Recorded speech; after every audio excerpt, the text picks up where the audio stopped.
Hey everyone, welcome back to the channel and welcome to my Wizards draft prospect analysis video.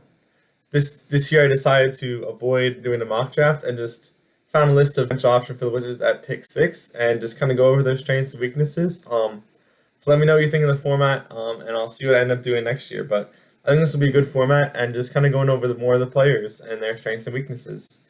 So without further ado, let's just get started.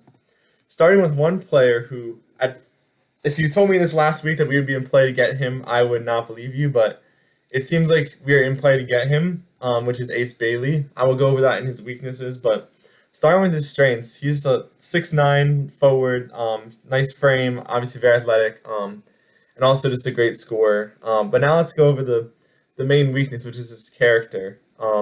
He once said he wants a clear path to stardom. He's declined some workouts for the top 3 teams because he was a projected probably 3rd overall pick. But now that's not even a sure thing. So there's potential he falls to 5 or 6, but also it still has a little bit of a pipe dream. But I think he's a little bit of a project player.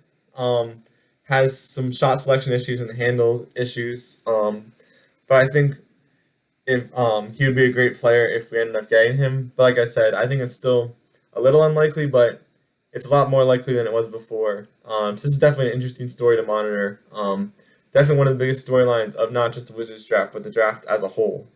So yeah, we'll see what happens with that. Definitely an interesting player. I didn't think was on our radar. Still may not be on our radar, but I think someone we should still take a look at.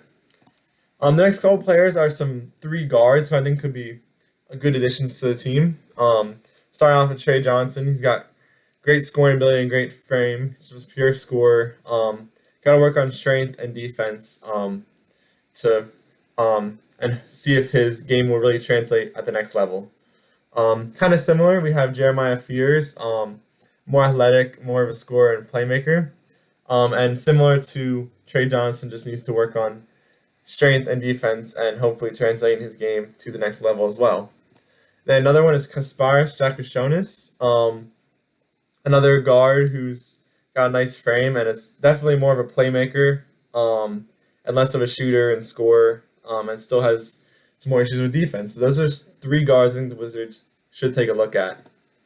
Next is one I definitely would want to get. I don't know how well it fits, but Derek Queen, local kid from Maryland.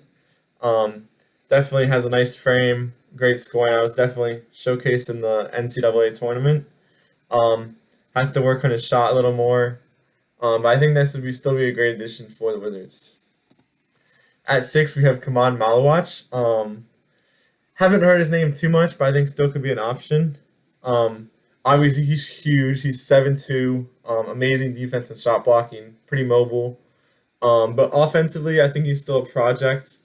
Still has to work on playmaking and shooting, just overall feel for the game. Obviously, at 7'2", that's a difficult thing to do. So probably another project-type player, but he would have an instant impact on defense. Him paired with Alex Sarr, Bilal Coulibaly, we would really be getting a huge defensive boost and be starting to become a pretty good defensive team, honestly, with him. That's the case for getting him, and obviously the case for not getting him is just the offensive game needs work, but I think that can still happen. Number 7 is Con Kneppel. Obviously, great IQ, great shooting. He is a shooter, but also does more than shooting. Great offensively. Still needs some more defensive work, but obviously, I think he can do that. He's got a nice frame. He's strong. I think his game will translate to the next level. So we'll see if that's something they want to go to at 6. We'll see what they do with end up with trades in general in this draft. There definitely could be some more trades for the Wizards in this draft. They also have pick 18 they could use for a trade or just pick there. So there's a lot of different options they could do for that. And finally, we have number 8, Igor Demin. Got a nice frame, great playmaker on offense, but not a good shot and not really a good defender. But still an option either at 6, maybe at 18. I think my guess is he falls somewhere in between there. Yeah, we'll see what happens. That's really all I have for this video. Pretty quick little draft analysis. So the Wizards can really go with any of these guys. There's also a chance they go with someone else completely different.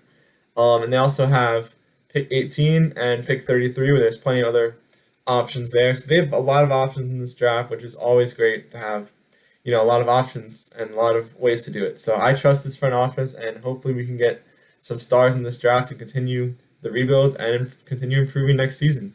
That's all I have for this video. Stay tuned for the draft on June 25th, and I will recap it in the next week's DC Sports Digest. So that's all I have for this video. So thanks for watching. Like and subscribe. I'll see you guys in the next one. Bye.